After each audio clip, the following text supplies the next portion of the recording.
সৈয়দ মামুন মাহবুব, আপনাকে স্বাগত জানাচ্ছি এবং শুরুতেই খুব স্বাভাবিকভাবে প্রশ্ন করতে হচ্ছে রাষ্ট্রপতি প্রসঙ্গে।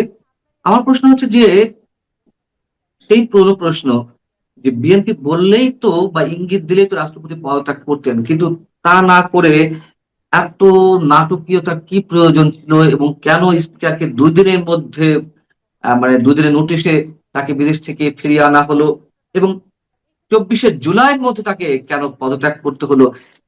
এতে করে যে প্রশ্নগুলো উঠেছে তাতে করে বিএনপি আসলে কতটা লাভবান হলো আপনার কি মনে হয়?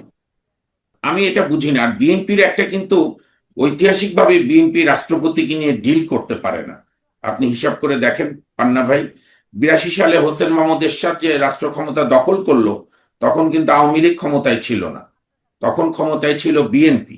এবং বিএনপির হুম। আব্দুস সাত্তার তার মাত্র 4 মাস কি 5 মাস আগে বিপুল ভোটে, যদিও ডক্টর কামাল হোসেন কারচুপির অভিযোগ করেছিল বা আওয়ামী লীগ সহ অন্যান্য দল, তারপরও আব্দুস সাত্তার বিপুল ভোটে বিজয়ী রাষ্ট্রপতি ছিল, জিয়াউর রহমানের খুবই ঘনিষ্ঠ ছিল, কিন্তু আব্দুস হুম। সাত্তার হুম। নিঃশর্ত আত্মসমর্পণ করেছে।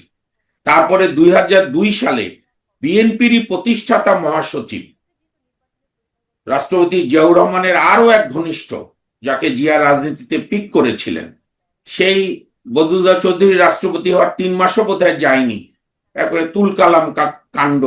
তারপরে বদরুদ্দোজাকে ওই মহাখালী রেল লাইন, মগবাজার না মহাখালী কোনটা মনে নাই, রেল লাইন দিয়ে দৌড়ানো দেওয়া। তো সব মিলে বিএনপির প্রেসিডেন্টকে ডিল করতেই বোধহয় বিএনপির নানা ধরনের সমস্যা। এবং 2007-এও 2000 পরে তারা ইয়াজউদ্দিনকে রাষ্ট্রপতি নিয়োগ দিল, কিন্তু এই যে অনেকে একে ওকে দোষ দেয় না, বিএনপিরা দোষ দেয়, এ দায়ী ও দায়ী, আমার মতে ইয়াজউদ্দিনই দায়ী 111-কে আনার জন্য। কারণ তো সুতরাং এটার একটা রাজনৈতিক ব্যবচ্ছেদ হওয়া দরকার। গতকালকের ঘটনা যে কি এমন বিষয়, কি এমন ঘটনা যে রাষ্ট্রপতিকে শুক্রবারই পদত্যাগ করতে হবে এবং স্পিকারকে উড়িয়ে নিয়ে এসে সেই পদত্যাগপত্র রিসিভ করাতে হবে। কারণ আমাদের সংবিধানের যে স্কিম, সেখানে রাষ্ট্রপতির কর্মকাণ্ড তো সংসদীয় গণতন্ত্রে খুবই খুবই সীমিত। একটা সম্মানের না, উনি পোস্ট। বলছেন যে শেখ হাসিনাকে ফিরে আসার পথ তৈরি করে দিতে কিংবা নতুন করে একটা সাংবিধানিক সংকট কিংবা রাজনৈতিক জটিলতা সৃষ্টির জন্য তিনি জরুরি অবস্থা ঘোষণা করতে পারতেন। তিনি সংসদ ভেঙে দিতে পারতেন। এই ধরনের কোনো কিছু হওয়ার কি ন্যূনতম সুযোগ ছিল বা এই রাষ্ট্রপতি করতে পারতেন, পান্না সেটা ভাই, সাহস বা সমর্থন?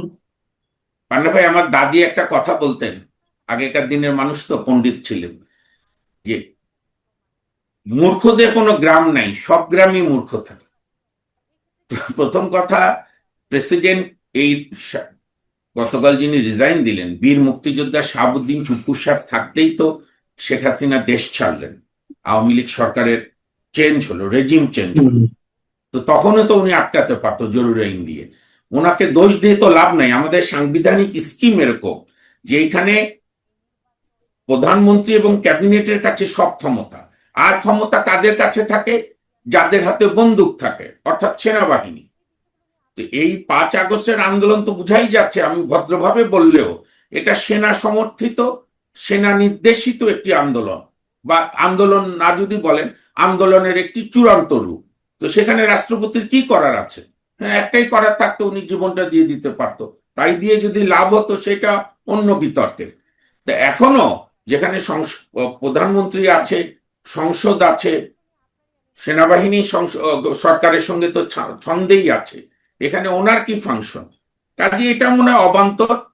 বরং আজকের দিনে আমরা স্মরণ করতে পারি যে তার যে 18 মাস ডক্টর ইউনূস তার প্রতি যে অমানবিক অত্যাচার চালিয়েছিল, এবং ইউনূসের সাঙ্গপাঙ্গরা যেভাবে মবক্রেসি করেছিল, যেভাবে সাংবিধানিক শেষ পদটিকেও শূন্য করে দিয়ে এখানকে সিরিয়া, আফগানিস্তান, ইরান বানাতে চেয়েছিল, সেইখানে ওনার যে দৃঢ়তা, আমি দৃঢ়তা বলছি মানসিক দৃঢ়তা, অনেকে কিন্তু এই টেনশন অ্যাবজর্ব করতে পারতো না। কিন্তু উনি যেহেতু বীর মুক্তিযোদ্ধা, এবং তখন বিএনপিকেও ধন্যবাদ দিতে হবে ইতিহাসের জন্য, বিএনপিও বলেছে যে না, রাষ্ট্রপতির পদত্যাগের প্রয়োজন নেই, তাহলে সাংবিধানিক পদ শূন্য হবে। কারণ ইউনূসের তাহলে আরো আরো কয়েক বছর তার এই দুঃশাসন, ইউনূস, আসিফ নজরুল সহ তাদের যে গ্যাং, তাদের অত্যাচার, তাদের বাংলাদেশকে মৌলবাদী রাষ্ট্র বানানোর সকল চক্রান্ত ইউনূস সফল করতে পারত। সেইখানে রাষ্ট্রপতির দৃঢ়তা, পদত্যাগ না করা, এইটা ইতিহাস তাকে মূল্যায়ন করবে একজন বীর যোদ্ধা হিসাবে, সেনানী হিসাবে। কিন্তু আপনি দৃঢ়তার কথা বলছেন, অনেকে তো আবার তাকে গ্রেপ্তারের দাবি জানাচ্ছে। এবি পার্টি থেকে শুরু করে ইনকিলাব মঞ্চ কিংবা এনসিপি, জামাতও চিন্তা ভাবনা করছে তারা মামলা করবে কি করবে না। তাহলে দৃঢ়তা যদি দেখিয়ে থাকে, তাহলে এদের এই দাবিগুলো কি, মানে কোন পর্যায়ের?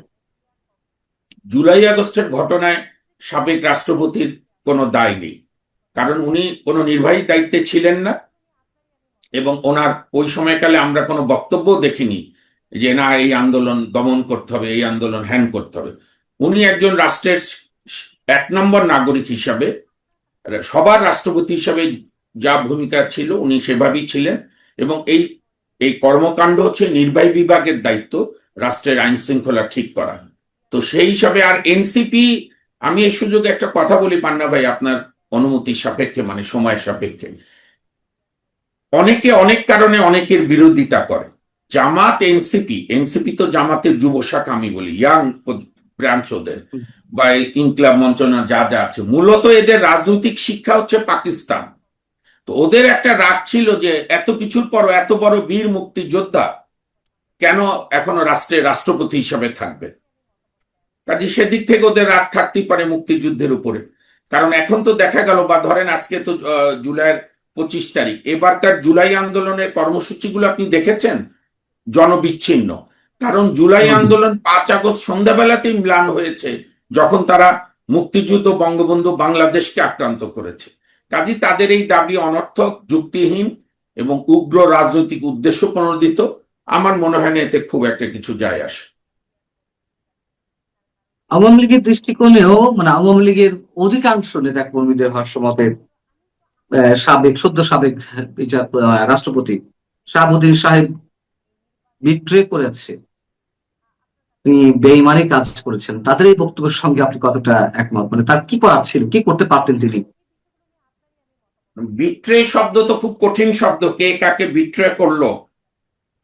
তো এখানে তো আমার মতে, আমি খুব অল্প বুঝি, আমার মতে যে পরিস্থিতি হয়েছিল এবং বাংলাদেশ সেনাবাহিনী বা 3 বাহিনী যে সিদ্ধান্ত নিয়েছে, তার বিরুদ্ধে দাঁড়ালে বড়জোর উনি গ্রেপ্তার হতেন বা অ্যারেস্ট হতেন, সরি, বা উনি মৃত্যু হত্যাকাণ্ডের শিকার হতেন।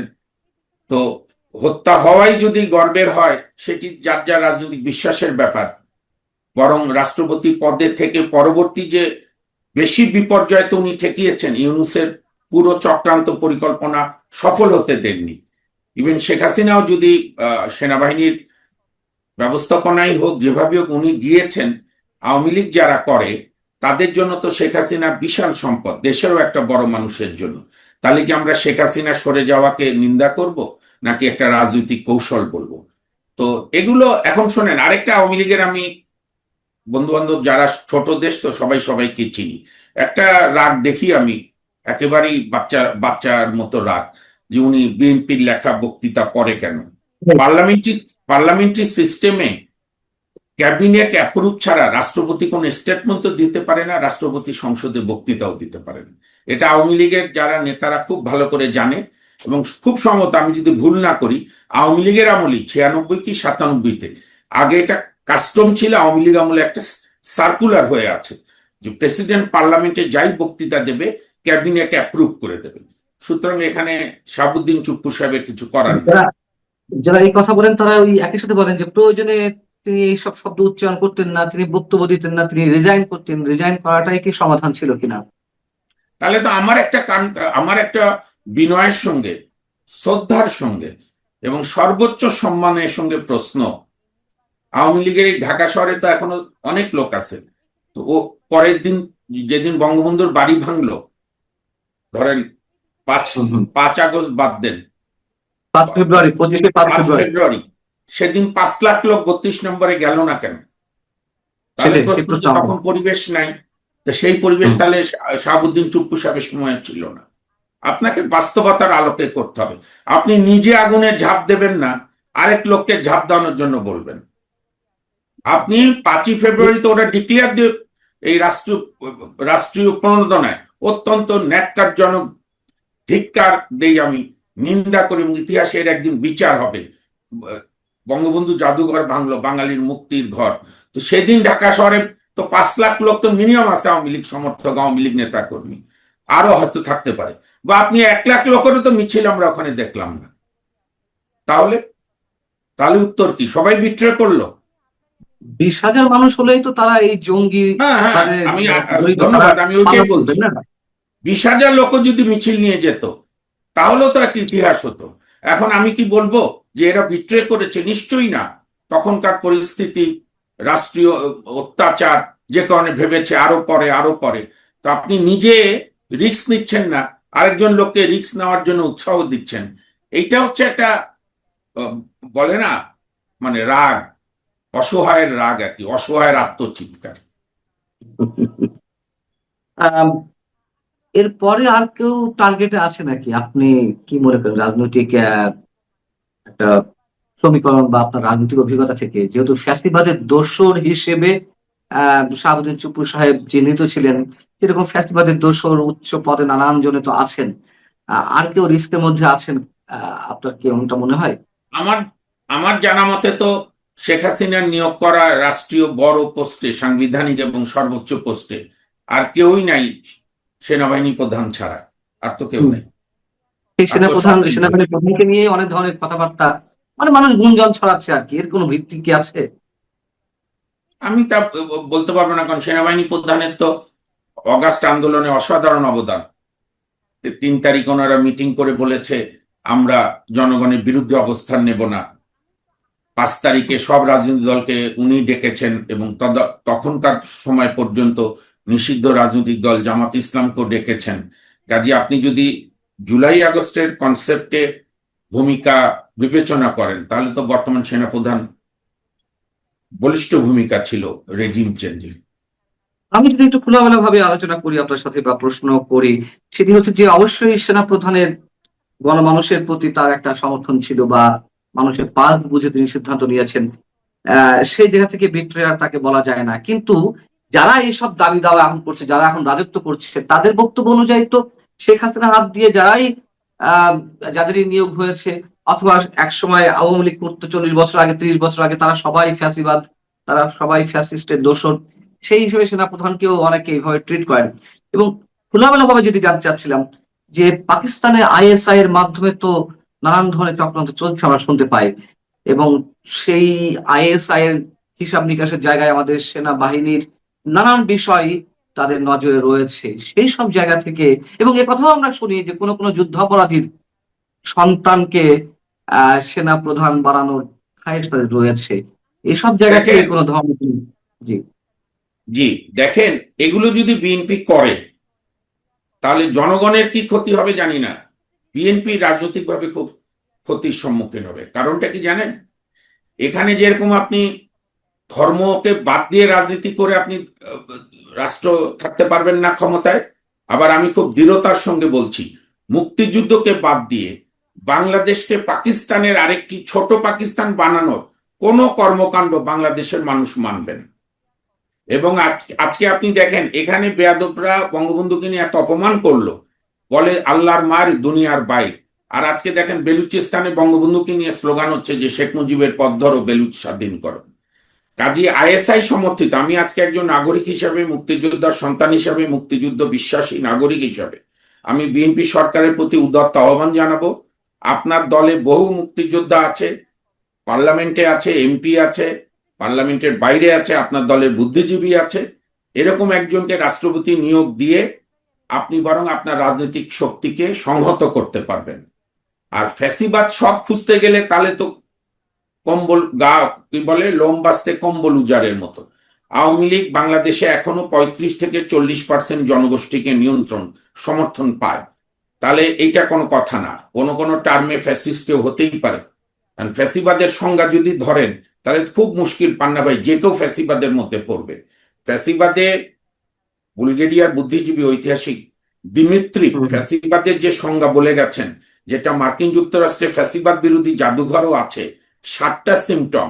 তার প্রথম সিমটম হচ্ছে ভিন্ন মতকে দমন করা, দ্বিতীয় সিমটম দেশের বিচার বিভাগকে নিজের কন্ট্রোলে রাখা, তৃতীয়, মিডিয়াকে গৈবেলসীয় কায়দায় মিডিয়া এক পক্ষের কথা বলবে। চতুর্থত, একটা শত্রু সৃষ্টি করতে হবে, কৃত্রিম শত্রু। পঞ্চমত, একটা জনগোষ্ঠীকে হত্যার কাজ করতে হবে, যেরকম ইহুদি মারত জার্মানিরা, পাকিস্তানিরা বাঙালি মারত। তা আমরা কি এখন সেই জায়গায় যাব? 6 নাম্বার হচ্ছে এক নেতাই সব, ওই নেতা কোনো ভুল করতে পারে না, প্রশ্ন করতে পারে না। তাহলে এই বৈশিষ্ট্যগুলো যদি এখন আমরাও ধারণ করি এতদিন পরে এসে আবার, তাহলে তো ফ্যাসিস্ট সবাই।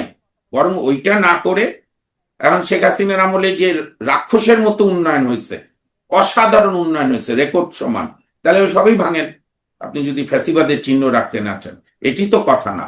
কথা হচ্ছে মানুষ, একটা সাধারণ মানুষ আন্দোলনে গিয়েছিল কেন জুলাই আগস্টে, যে শেখ হাসিনার ভোট ভোট ব্যবস্থাকে উনি ক্ষতিগ্রস্ত করেছেন, কেউ বলে ধ্বংসের দিকে নিয়ে গেছে। তাহলে চেয়েছিল একটা অবাধ নিরপেক্ষ ভোট, সেই ভোটে মানুষ যাকে চয়েস করে, যেরকম আমরা এরশাদের সময় 90-তে চেয়েছি।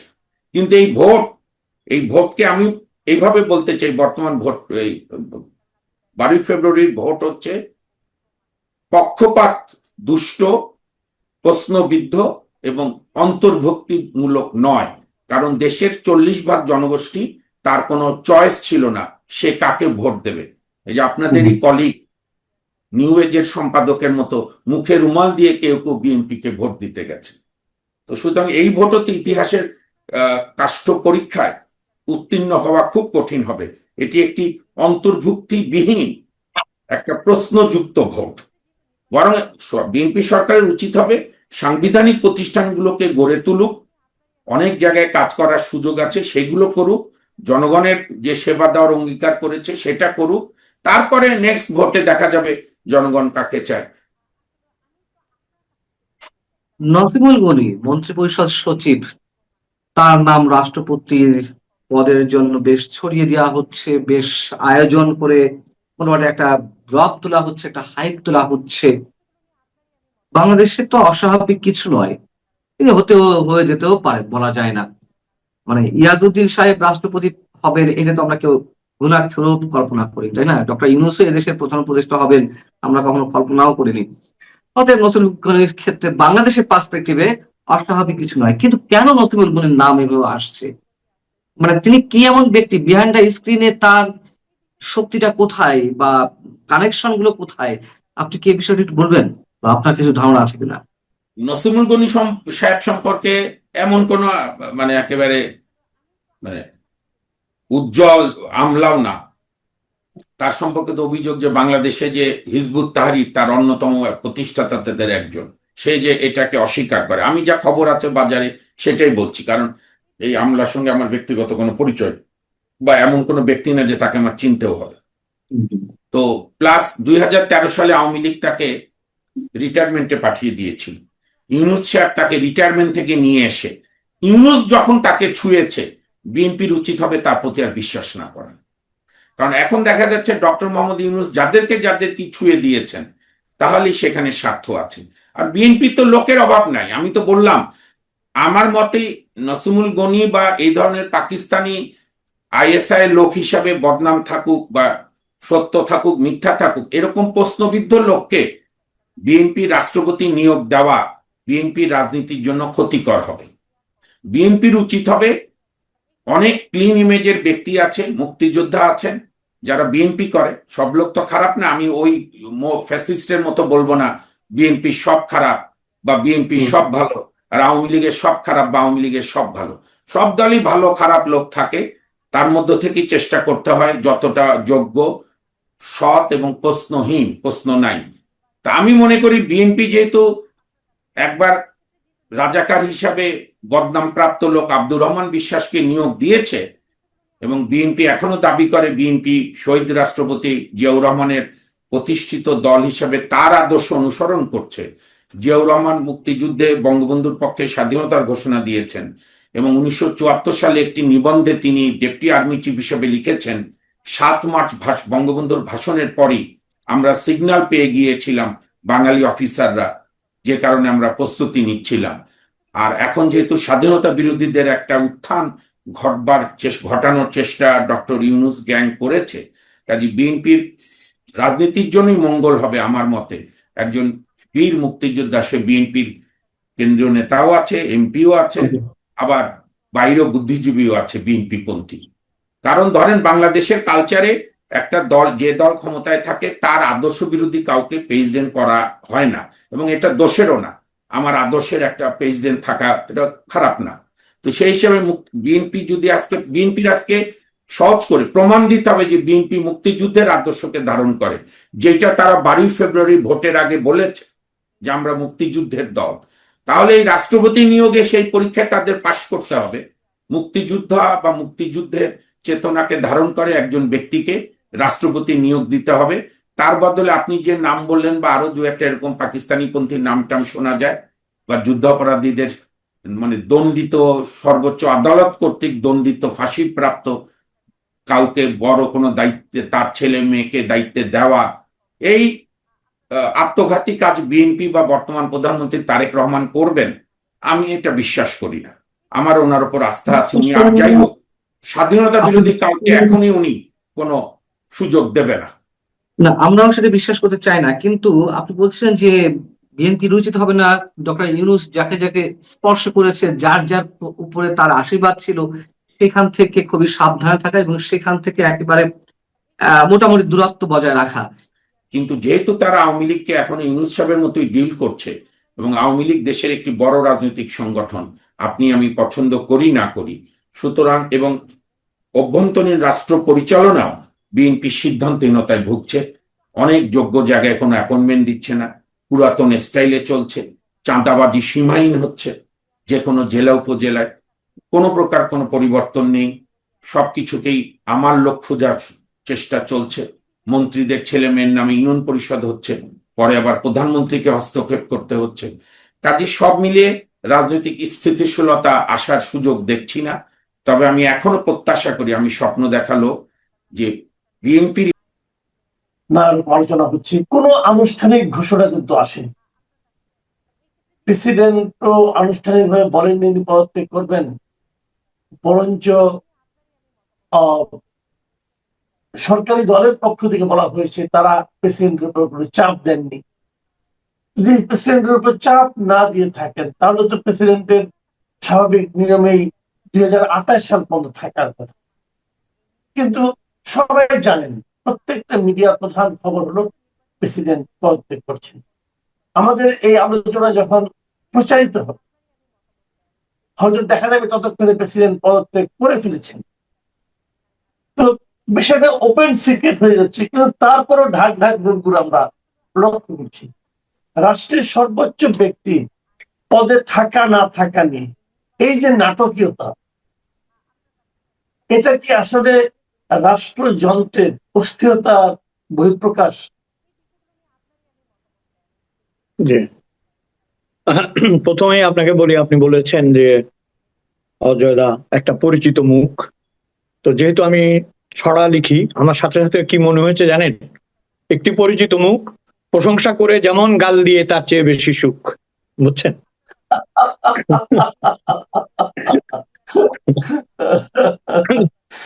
এখন শাহাবুদ্দিন চুপ্পুর একটু সিরিয়াস কথায় ফিরে আসি। সেটা হচ্ছে উনি আমাদের রাষ্ট্রপতি, তাকে সাধারণ নিয়ম অনুযায়ী মহামান্য বলতে হয়, যদিও এইসব দেশে বলে না।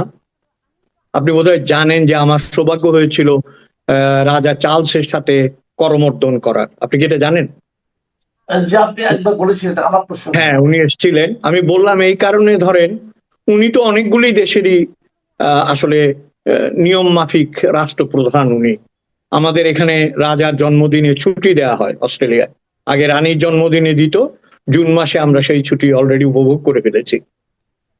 আমি যেটা বলতে চাচ্ছি যে এত বিনয়, মানে king family, they are the king of the world, তাদের যে বিনয়, তাদের যে ভদ্রতা এবং তাদের যে সৌজন্য, এই যে আপনি বললেন না রাগ রাগ ঢাক ঢাক, এই বিষয়গুলো আমাদের মধ্যে যেমন চালু থাকে, এটা বোধহয় আপনার মধ্যবিত্ত এবং গরিবের হয়। দেখবেন ওই ফ্যামিলিতে সবসময় রাগ রাগ ঢাক ঢাক থাকে, এক বড় লোকদের থাকে না, আর এক প্রান্তিক মানুষের থাকে না, কোনো রাগ রাগ ঢাক ঢাক থাকে না।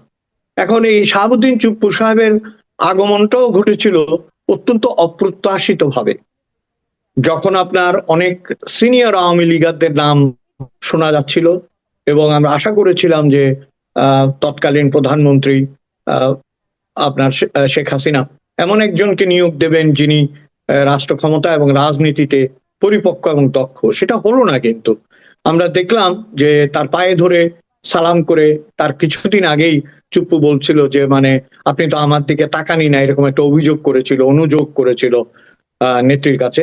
সেই চুপ্পুকেই হঠাৎ করে আপনার রাষ্ট্রপতি পদে মনোনয়ন দেওয়া হলো, মহামান্য শাহাবুদ্দিন চুপ্পু সাহেবকে।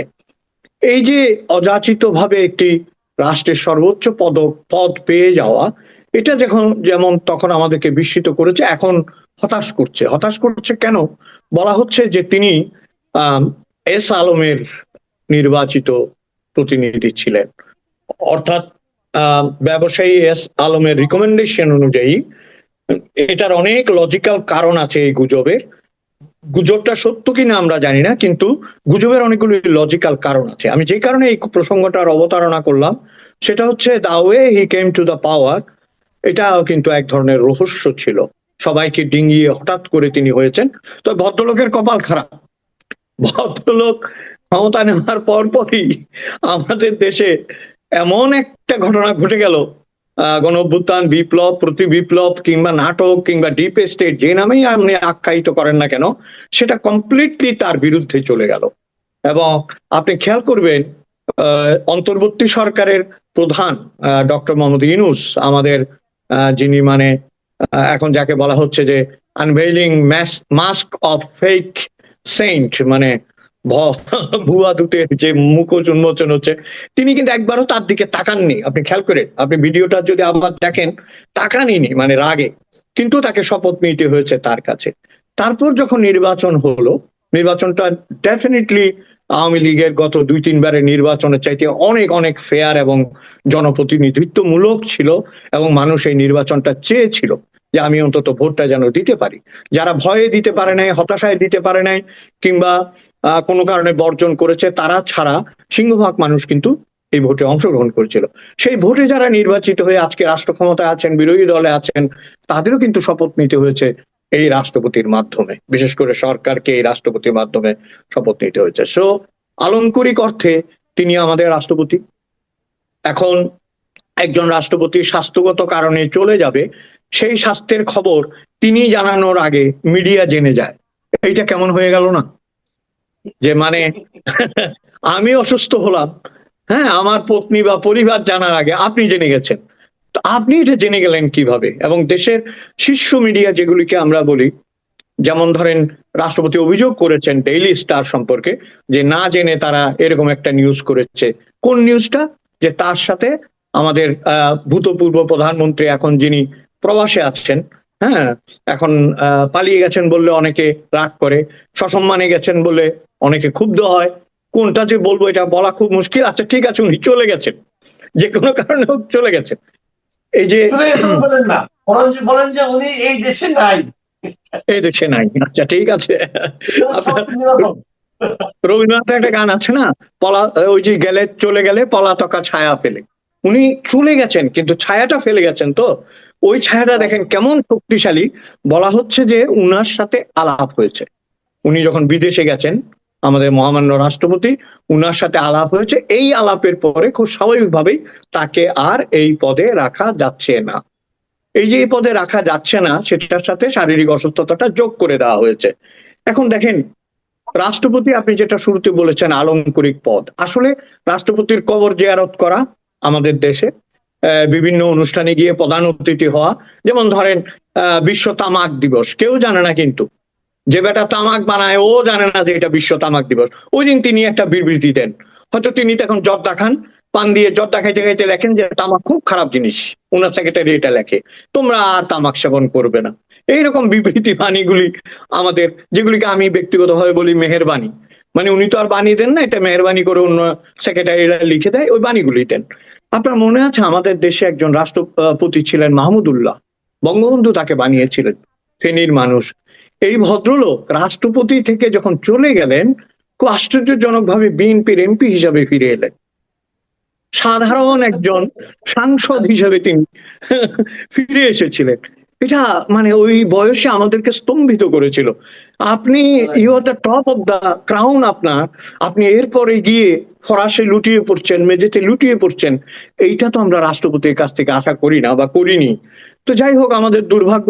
এখন দেখেন এই ভদ্রলোক নানা কারণে বিপদগ্রস্ত ছিলেন, আশঙ্কাগ্রস্ত ছিলেন, তার চেহারাতেও সেটা আমরা দেখেছি, এবং বিভিন্ন সময় তিনি নিখোঁজ ছিলেন, তার কোনো খবর পাওয়া যেত না।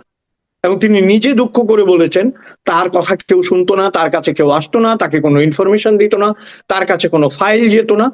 এইরকম একজন আপনার কি বলে যে অথর্ব রাষ্ট্রপতি হওয়ার চাইতে আপনার শারীরিক কারণে চলে যাওয়াটা আমার মনে হয় মঙ্গলের, 1 নাম্বার। আর 2 নাম্বার হচ্ছে খুব স্বাভাবিকভাবেই আপনার বুনো ওল আর বাঘা তেঁতুল, এই দুটো তো একসাথে থাকতে পারে না। তিনি যাদের দ্বারা নির্বাচিত হয়েছিলেন, যাদের সরকারের ছিলেন, তারা তো আমি বলবো যে তাদেরকে উৎখাত করা হয়েছে এবং তারা উচ্ছেদ হয়ে গেছে, তারা পালিয়ে যেতে বাধ্য হয়েছে তাদের সকলেই। তো সেই জায়গায় তিনি যে এতদিন টিকেছেন, এটার জন্যই আমার মনে হয় শোকর করা উচিত। আপনি যেটা বললেন যে আমাদের এই অনুষ্ঠান প্রচারিত হওয়ার সময় হয়তো উনি থাকবেনও না, যদি না থাকেন তো উনার জন্য রইল সমবেদনা, যদি থাকেন তো উনার জন্য রইল দুঃখ। আর যদি উনি থেকে আবারও বলেন যে না আমি রয়ে গেছি, তাহলেও ওনার জন্য আমার কষ্ট ছাড়া কিছুই রইলো না। মানে আমি কোনো আনন্দ প্রকাশ করতে পারছি না কোনোভাবেই, বুঝতে পেরেছেন? আনন্দ এই যে দুঃখ, কষ্ট এবং সমবেদনা বিতরণ আপনি করছেন, যেহেতু আপনি একটা মুডের মধ্যে আছেন এই বিতরণের, তো আপনি আরেকটি ইস্যু নিয়ে আসে, সেখানে আপনি দুঃখ, কষ্ট, সমবেদনা বিতরণ করার সুযোগ পাচ্ছেন। সেটা হচ্ছে আমাদের সাতক্ষীরা অঞ্চলের জামায়াতের একজন এমপি। গত কদিন ধরে ওনার নামও কিন্তু আমরা পত্রিকার পাতায় খুব দেখছি, একদম মানে ভয়ঙ্কর ভাবে দেখছি, এবং অনেক সময় লুকিয়ে লুকিয়ে দেখছি যে এর পাশে আমার ছেলে মেয়ে অথবা এরা কেউ দেখে ফেললো কিনা, যে এই ধরনের এই যে একদম মানে কুৎসিত ঘটনার মানে ভেতরে উনি হাত পা নাড়াচাড়া করছেন, নানাভাবে প্রমাণ করার চেষ্টা করছেন যে উনি আসলে ঠিকই করেছেন, উনি ভুল করেননি, অন্যায় করেননি, নানাভাবে প্রচার। এবং প্রথম ওনার কিছু অনুগত লোক দাবি করে বসলো এআই দিয়ে ক্রিয়েটেড, এআই ক্রিয়েটেড। আবার পরে দেখলাম তার চুপ হয়ে গেল, উনি নিজেই বিবৃতি দেওয়া শুরু করলেন। যে আমার কথা হলো কি, আমি আপনার কাছে যে জিনিসটা জানতে চাই, ঘটনা তো আমরা দেখেছি সবাই, আমি এটা আপনার কাছে জানতে চাচ্ছি যে একটা লোক যখন সংসদ সদস্য হয়, তিনি তো সমাজের সবচেয়ে গুরুত্বপূর্ণ একটা ব্যক্তিত্বে পরিণত হন, কিন্তু ওনার হাতে দেশটাকে আমরা দিয়ে রেখেছি। উনি আইন ঠিক করে দিবেন যে আমাদের কিভাবে করা উচিত, কিভাবে ভাবা উচিত, কিভাবে চলা উচিত। এরকম আইন প্রণেতারা যখন এই ধরনের কাজ করেন, মানে ওনার মধ্যে আর কি কাজ করে, কি চিন্তাটা কাজ করতে পারে, আসলে ওনার মনস্তত্ত্বটা আমি আসলে বোঝার চেষ্টা করতেছি যে এরা আসলে কি, এরা কি মানুষকে মানে কি ভাবে যে এগুলো জানাজানি হলে আমার কিছু হবে না, অথবা এরা কি ভাবে যে আমি এতই ক্ষমতাবান হয়ে গেছি, কে কি দেখলো, কে কি বললো, ঠিক আছে, আমার কিছু যায় আসে না। আমরা কিন্তু আগে দেখেছি, আমাদের এক সময় প্রেসিডেন্ট ছিলেন এরশাদ সাহেব, উনি ওই ধরনের মানে কাউকে পাত্তা দিতেন না, যে দেখলে দেখুক আমার কি। তো নাকি মানে এদের মনস্তত্ত্বটাকে আপনি কখনো মানে বোঝার চেষ্টা করেছেন? দেখেন, এটা তো আপনি ফ্রয়েডের কাছে নিয়ে যাচ্ছেন, সেগমন্ড ফ্রয়েডের কাছে আমাকে হাত পাততে হবে। এটা তো ফ্রয়েডীয় মনস্তত্ত্ব আছে, আপনি তো জানেন এটা, যে ফ্রয়েডের মনস্তত্ত্ব কিন্তু সাংঘাতিক। ফ্রয়েড যেটা বলছে যে পুরুষ কিন্তু একেবারে শেষ বয়সে এসেও কামুক হতে পারে। আমরা যদি ওই বিষয়টা নিয়ে আলোচনা করতে পারি, এবং পৃথিবীতে অনেক ঘটনা আছে, ধরেন যৌনতার কথা যদি আমরা বলি, যৌনতা তো একটা বিজ্ঞান, এবং আপনার এটা একটা ultimate source of enjoy and আমি বলবো এন্টারটেইনমেন্ট ফর দ্য পিপল। এটা তো পৃথিবীর একেবারে যদি প্রাগ ঐতিহাসিক আপনি যুগে যান, যে মানুষ সৃষ্টির এই আকাঙ্ক্ষা না থাকলে তো আদম আর ইভ নেমে আসতেন না, এবং এই কাজও হতো না, আমরাও আসতাম না। এগুলো তো স্বাভাবিক প্রক্রিয়া। কিন্তু মুশকিল হচ্ছে আপনি যেটা বললেন যে একজন মানুষকে সংসদ সদস্য বানানো হয়েছে, এমপি বানানো হয়েছে, অর্থাৎ জনপ্রতিনিধি নির্বাচিত হয়েছেন।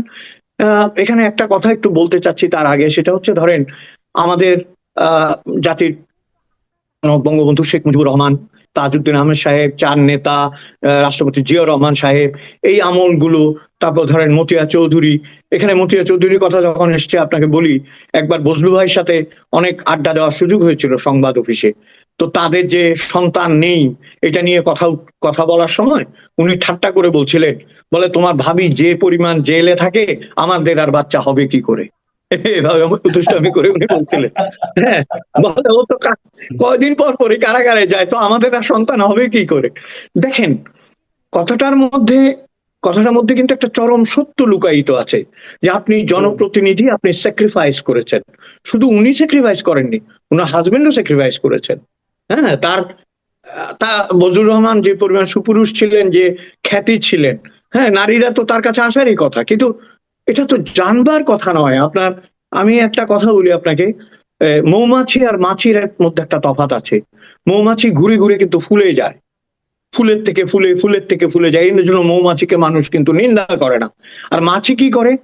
ঘুরে ঘুরে খালি নিষ্ঠায় যায়, পাঁকের মধ্যে যায়, গোবরের মধ্যে যায়, গুয়ের মধ্যে যায়। এই জন্য মানুষ মাছিকে নিন্দা করে, মাছিকে পছন্দ করে না। এই এমপি সাহেব যেটা করেছেন, মৌমাছি না হয়ে তিনি মাছি হয়েছেন। কারণ আপনি আপনি আপনার নানাবিধ পন্থা আছে আপনার যৌন ইচ্ছা চরিতার্থ করবার জন্য, কিন্তু আপনি এইভাবে হোটেলে গিয়ে নিজেকে, যে আপনি যেটা বললেন, যে এক ধরনের যে একটা ধারণা হয়েছে আমি নিরাপদ, বা আমি এটা করলে আমার কিছু হবে না, এই ধারণাটা সমাজ থেকে নির্মূল হতে হবে। এখন তো এআই এর যুগ, ঠিক বলা যায় না। কারো কারণ আমি দেখলাম প্রচার হচ্ছে, তারা বলেছে যে সিসিটিভি তুলে নিতে হবে। সিসিটিভি তুলে নিতে হবে কেন? হ্যাঁ, এটা তো বলেছে যে সিসিটিভি সর্বনাশ করছে, সিসিটিভি তুলে নিতে হবে। আরে ভাই, সিসিটিভি তুলে নিল, আমি আকাম দোকান করবো, এটা কেউ মানে জানতে পারবে না। হ্যাঁ, এবং এটা ক্যামেরায় ধারণ করা যাবে না। আমি আমি আপনাকে আরেকটা পয়েন্ট একটু বলি। দেখেন, ওনার একটা রিকমেন্ডেশনের একটা কি দেখলাম, কাগজ দেখলাম, যে ওই মেয়েটা তার মানে বায়োডাটার মধ্যে উনি জোর একটা সুপারিশ করেছেন, উনি এমপি সাহেব। মেয়েটা এসএসসি পাস, এবং উনি যখন বিয়ের দাবিটা করছেন, যে তারিখে উনি সুপারিশ করেছেন তার ঠিক 5 দিন আগে উনি বিয়ে করেছেন। তো এখানে দুটো প্রশ্ন, একটা হলো যে এই যে মেয়েটাকে চাকরির জন্য সুপারিশ করা, এটার মাধ্যমে কি মেয়েটাকে উনি এক ধরনের বাধ্য করেন? এটা কি প্রেম ছিল, এটা কি বিয়ে ছিল, এটা কি মানে ব্ল্যাকমেইল ছিল, নাকি এটা ওর অসহায় সুযোগ নেওয়া ছিল? এই যে মানসিকতাগুলো, আপনি যে শেষে যে কথাটা বলেছেন, এটা কিন্তু খুবই সত্য। এরা কি আপনার ধারণা যে এরকম একটা বয়স্ক মানুষের সাথে স্বইচ্ছায় যায়? এখানে অনেকগুলো, এমনকি এমনও হতে পারে ওই মেয়েটির যারা অভিভাবক বা যারা তাকে লুক আফটার করে, তাদেরও এক ধরনের নীরব প্ররোচনা ছিল যে কাজটা করে নিয়ে আসো। এটা তো অস্বীকার করা যাবে না। এখানে আপনাকে একটা জায়গায় আসতে হবে। আমরা এই ব্যবচ্ছেদের পরিবর্তে আমরা যদি সমাজের দিকে তাকাই, আপনি দেখেন মানে এটা একটা সাংঘাতিক খারাপ জিনিস। সেটা হচ্ছে কি, যত আপনি টাইট করবেন, যত আপনি শৃঙ্খলিত করবেন, তত কিন্তু ভেতরে ভেতরে একটা বাস্ট হবে। এটা হচ্ছে তার একটা নজির, তার একটা প্রমাণ। আপনার তাকে হোটেলে নিয়ে যেতে হবে কেন? কেন তাকে হোটেলে যাচ্ছে, কেন তাকে এগুলো করছে? কারণ কি? কারণ সমাজে আপনার অবাধ যে মেলামেশা, আমি অবাধ মেলামেশা বলতে এখানে ভুল বোঝার কোনো সুযোগ নেই। অবৈধ মানে কি? অবৈধ হচ্ছে, কিন্তু অবাধ না।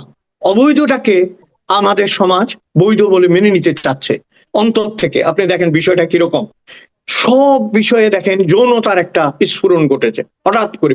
এটাকে পারভার্সন বলা উচিত, বিকৃতি বলা উচিত। এই যে বিকৃতিটা ঘটেছে, এবং দেখেন সবগুলো মানুষ কিন্তু বেশি বয়সী মানুষ। একটা বয়সে কিন্তু মানুষের ওই যে মতিভ্রম, এবং আপনার বলে না যে বুড়োকালে ভীমরতি, এই কথাটা তো শুধু শুধু চালু হয়নি, তাই না? এই যে ভীমরতি গুলো, এগুলোর কারণে এরা কিন্তু এই পথে পা বাড়াচ্ছে, এবং খুব রিস্কি একটা জায়গায় চলে যাচ্ছে, ঝুঁকিপূর্ণ। যে কোনো হোটেলে সিসিটিভি থাকতে পারে, যে কোনো হোটেলে মানুষ একটা, আপনি কি করে জানেন যে হোটেলে একটা হোল করে রাখা হয় নাই? ওরা তো জানে যে এরকম লোক আসে, ওদের দেখার একটা টেন্ডেন্সি থাকে, হয়তো ওরা দেখে, এবং আজকাল কি করে এটা ভিডিও করে দেয়, ভিডিও করে এটা ছেড়ে দেয়। এই যে একটা বিষয়, হিতাহিত জ্ঞান শূন্য না হলে তো আপনি এই কাজটা করতে পারবেন না, তাই না? এই যে আমি যেটা বলতে চাই, সবচেয়ে যেটা আঘাত করেছে আমাকে, তরুণ তরুণীরা কি শিখছে এখান থেকে, কি শিখছে নতুন প্রজন্ম? আজকে আমি আরো একটা দেখেছি, সিলেটের কোন মন্ত্রীর ছেলে বোধহয়, বিএনপির এমপি বোধহয়, তারও দেখলাম আরেকটা এরকম জঘন্য জিনিস বেরিয়েছে। এগুলো কিন্তু বেরোতেই থাকবে যদি আপনি অবদমনটা বন্ধ না করেন। কোথায় এদের এদের অসুস্থতা কোথায়? এদের অসুস্থতা কিন্তু পরিবারে, সমাজে, এবং সেই অসুস্থতার বিকার হিসেবে বেরিয়ে আসছে। হ্যাঁ, পরিবারকে কেউ সময় দিচ্ছে না, পরিবারে যে ভালোবাসা সেই ভালোবাসা রক্ষণ করা যাচ্ছে না। আমাদের যাদের নাম আমি বললাম, যেসব নেতাদের এরশাদের আগে, তাদের কি ভাই আকাঙ্ক্ষা ছিল না? তাদের কি শারীরিক সমর্থতা ছিল না? তাদের কি আপনার এই ধরনের করার সুযোগ ছিল না? কিন্তু তারা সুযোগই নেয়নি, তারা সুযোগ পায়ওনি, তারা চায়ওনি। কারণ তাদের ধ্যান জ্ঞানে আছে দেশ, তাদের ধ্যান জ্ঞানে ছিল সমাজ, তাদের ধ্যান জ্ঞানে ছিল রাজনীতি, এই কারণে তারা করেনি। আপনি যখন এই কথাটা বললেন তখন আমি বরং এখানে একটু প্রসঙ্গ একটু চেঞ্জ করি, যে আমাদের সেই মানে নেতা যারা ছিলেন, দেশকে যারা স্বাধীনতা দিয়েছেন আমাদেরকে, ওই সময় সক্রিয় একজনের জনাব তাজউদ্দিন আহমেদের জন্মদিন মাত্রই পার হলো। আপনারও নিজের তাজউদ্দিন আহমেদ সম্পর্কে আমি যতটুকু জানি প্রচুর আগ্রহ আছে এবং ওনাকে নিয়ে আপনি অনেক লেখালেখি করেছেন। তাজউদ্দিন আহমেদের জন্মদিন, এই লোকটার জন্য আমার মাঝে মাঝে মায়া হয়, বুঝছেন? মায়া হয় কেন? যে উনি যে দলের লোক ছিলেন সেই দলও কিন্তু ওনাকে মানে গুরুত্ব অতটা দেয়নি। আমার কাছে সবসময় মনে হয়েছে আওয়ামী লীগের মধ্যে একটা চিন্তা ছিল যে তাজউদ্দিন আহমেদকে যদি তার যে প্রাপ্য সম্মানটা দেওয়া হয় তাহলে বুঝি অন্য কেউ ছোট হয়ে যেতে পারে, এই একটা জুজুর ভয় তাদের মধ্যে মনে সবসময় ছিল। আমি এইটা যেটা খেয়াল করেছি। আর এখন তো আর বলাই যাবে না, কারণ স্বাধীনতা যুদ্ধ নিয়ে কিছু বললেই মানে অনেকে মনে করে যে এই তো গেল। তো তাজউদ্দিন আহমেদের জন্মদিন খুব নীরবে পার হয়ে গেল, কিন্তু আপনি কি বলবেন? আমি ওই প্রসঙ্গটা একটু শেষ করে দিই, সেটা হচ্ছে এই যৌন বিকৃতি থেকে সমাজকে বেরিয়ে আসতে হবে। সামনে যে লিডার গুলোর কথা বললাম তাদের কথা, এছাড়া ধরেন যারা সমাজে বাস করে, আমাদের সামাজিক অনেক ভালো মানুষ আছেন, অনেক আপনার প্রগতিশীল মানুষ আছেন যারা জীবন পার করে দিয়েছেন এবং কোনো ধরনের স্ক্যান্ডাল তাদের বিরুদ্ধে নেই, তাদেরকে সামনে রাখতে হবে। আপনি সিরাজুল ইসলাম চৌধুরীর কথা বলেন, হ্যাঁ, আপনি ডক্টর কামাল হোসেনের কথা বলেন, বহু মানুষ আছে আমাদের দেশে। আমাদের দেশে আপনার ধরেন যে শিক্ষা, সংস্কৃতি, রুচি সব দিকে মিলিয়ে অনেক মানুষ আছেন যারা জীবনকে আমি বলবো যে একটা ত্যাগের মধ্যে, সংগ্রামের মধ্য দিয়ে পার করে দিয়েছেন। এই মানুষগুলো এমন জায়গা থেকে উঠে এসেছে, এমন কর্দমাক্ত সমাজ বা পরিবার থেকে এদের জন্ম হয়েছে, কিংবা এরা এমন কিছু চাষ করে যাদের অন্তরে, তারাই এগুলো করে, কোনো স্বাভাবিক মানুষ এটা করে না। এবং আপনি দেখেন এই ঘটনার পরে মুখ উঠানো ওই মেয়েটির জন্য মায়াই হয়েছে, আমার মায়া হয়েছে এই মেয়েটির জন্য। হ্যাঁ, কারণ ধরেন সে কি করে বাঁচবে, সামনের দিনটা সে কি করে চলবে? আপনি যদি প্রত্যেক নারীর মধ্যে আপনি যদি নিজের মা বোনকে একবার করে দেখতে চান, তাহলে তো এই প্রক্রিয়াটা আসলে রোধ করা সম্ভব। এবার আমি একটু তাজউদ্দিন সাহেবের কথা আসি। আপনি যেটা বলেছেন, তাজউদ্দিন হচ্ছেন আমাদের ইতিহাসের আমার কাছে সবচেয়ে স্পর্ধিত একজন মানুষ, সবচেয়ে ত্যাগী এবং সবচেয়ে সংগ্রামী একজন মানুষ। আমি আপনাকে একটা কথা বলি, খুবই দুঃখের কথা এটা। আমাদের এই যে বললেন যে বিগত সরকারের আমলে শুধুমাত্র ওই যে ৩রা নম্বরে জেল হত্যা দিবস পালন করার ব্যাপারে একটা মাত্র বিবৃতি দিয়েই উনি ক্ষান্ত থাকতেন, উনি কখনো যাননি ওই অনুষ্ঠানে। কারণ গেলে যদি অন্যরা ছোট হয়ে যায়, মানে যারকে ছোট হবার কথা বলছে তিনি তো জীবনেও ছোট হবেন না, তিনি জীবনেও তাকে কেউ ছোট করতে পারবে না, এটা জেনেও এই হীনমন্যতাকে প্রশ্রয় দেওয়া হয়েছে এবং আশেপাশের কেউ বলা সাহসও করেনি হয়তো। কিন্তু আজকে দেখেন তাজউদ্দিন আহমেদকে কি প্রয়োজন। আমি যেটা বলতে চাই, বাংলাদেশের ইতিহাসের সবচেয়ে কঠিন জায়গাটা আমরা পার হয়েছি যখন তিনি বারবার করে বঙ্গবন্ধুকে ৯ মাসের কাহিনী বলতে চেয়েছেন এবং বঙ্গবন্ধু শোনেননি, অথবা শোনার সময় পাননি, অথবা শোনার মতো যে না শোনার যে ষড়যন্ত্র, সেই ষড়যন্ত্রে তিনি শিকার হয়েছিলেন।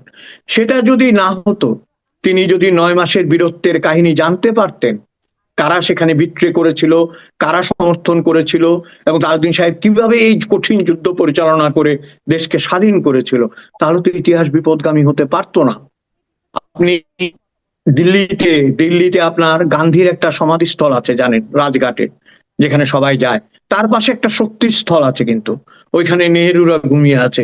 কই আমাদের দেশে তো তাজউদ্দিন সাহেবদের জন্য সেরকম কিছু করা হয়নি, 4 জাতীয় নেতার জন্য তো করা হয়নি। করলে না তরুণরা যেত, করলে না তরুণরা জানতো।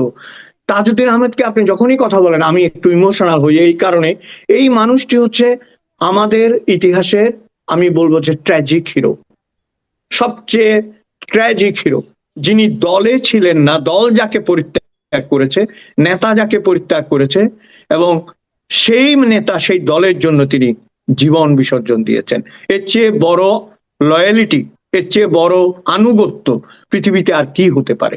এবং দেখেন এই মানুষটি কিন্তু মার্কিন সাম্রাজ্যবাদকে প্রথমেই চিহ্নিত করতে পেরেছিলেন এবং তিনি বাকশালের বিরোধিতা করেছিলেন। সবগুলো পয়েন্ট দেখেন, মার্কিন সাম্রাজ্যবাদকে চিহ্নিত করা, তারপরে বাকশাল মানে এক নায়কত্বকে প্রতিহত করা বা পছন্দ না করা, তারপরে দেখেন বহুদলীয় গণতন্ত্রের পক্ষে থাকা এবং নিজে সরকারে দলে না থেকেও কারাগারে গিয়ে নিজের জীবনকে বিসর্জন দেয়া।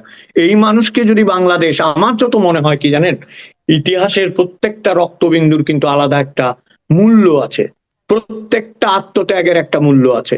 একদিন না একদিন এই দেশের ইতিহাস সঠিক পথে যেতে বাধ্য হবে, আপনার যেতে বাধ্য হবেই। এবং সেই দিন তাজউদ্দিন আহমেদ সবাইকে ছাপিয়ে উপরে উঠে আসবেন, কারণ তাজউদ্দিন আহমেদ হচ্ছেন আলোকবর্তিকা আমি মনে করি। এবং দেখেন উনি 1 টাকার প্রধানমন্ত্রী ছিলেন। আজকের তরুণ তরুণী যারা এই ভিডিও দেখবে তাদের জানা উচিত, মুক্তিযুদ্ধের 9 মাসে যখন অন্যান্য নেতারা পরিবার নিয়ে আনন্দে এবং বেদনা তো ছিলই, নিজেদের পরিবারের সাথে জীবনযাপন করেছেন, তাজউদ্দিন সাহেব করেননি। তিনি খড়ের বিছানা পেতে, ঘাসের বিছানা পেতে সেখানে ঘুমিয়ে জীবন কাটিয়েছেন। এবং তার পুত্রের যখন অসুস্থতার সংবাদ নিয়ে স্ত্রী এসেছিল, তিনি বলেছিলেন যে আমার মুক্তিযোদ্ধারা এর চেয়ে খারাপ আছে, আমি আগে ওদের দেখে আসি। এই মানুষটিকে আমরা মূল্যায়ন করতে পারিনি, এটা বড় দুর্ভাগ্যের বিষয় আপনার।